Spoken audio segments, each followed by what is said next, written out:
In our last lecture module, we looked at Salmon's terminology and characterized the problem of induction using that terminology, so that to know things about the world which extend beyond our experiences, we must make non-demonstrative amplitive inferences that are somehow justified.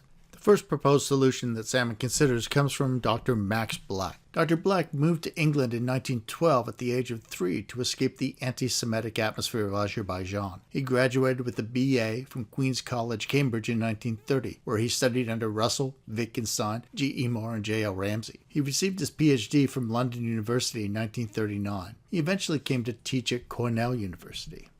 He wrote 2 books on mathematics and a book on the philosophy of language, including the book The Nature of Mathematics and the Mathematics of Nature that he published in 1950. He also wrote numerous papers on topics in metaphysics, mathematics, philosophy of science, and the philosophy of language. In 1988, he passed away in Ithaca at the age of 79.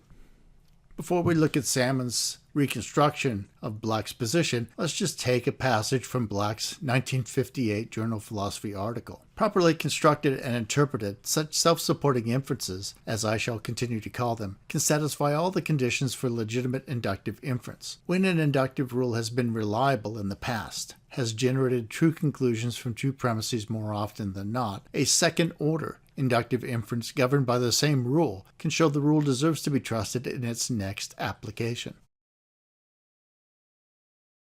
According to Black, then, the problem with circular arguments is one to which dogs can relate. Circular arguments assume the conclusion in the premises, and hence can be used to prove anything. And like a dog chasing its tail, one gets nowhere. However, Black notes that an argument for a principle governing induction need not assume the principle in its premises. It can take the form of a second order or meta-inductive inference regarding induction. Such an inference might be reconstructed to look as follows. In most instances of the use of the principle of the uniformity of nature, in arguments with true premises examined in a wide variety of conditions, the principle of the uniformity of nature has usually been successful. Hence, probably, in the next instance of the use of the principle of the uniformity of nature in an argument with true premises, the principle of the uniformity of nature will be successful. Now, this is a second order or meta-inductive inference about the application of our inductive principle at the base level. So this argument does not assume, according to Black, the truth of the uniformity of nature as a premise, and hence is not viciously circular or circular in a bad way.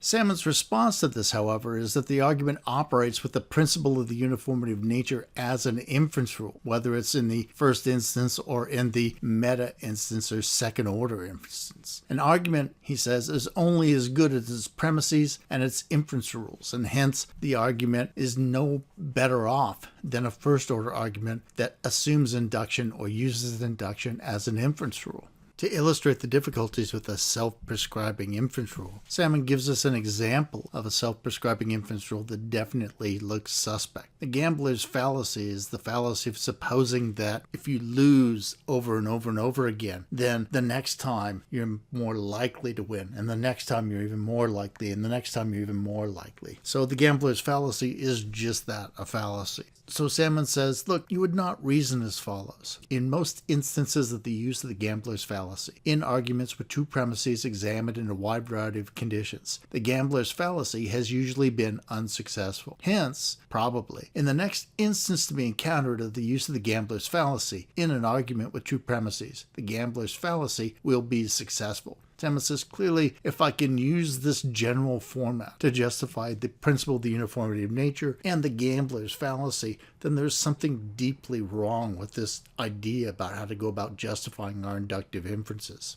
We'll pick that up in our next lecture module.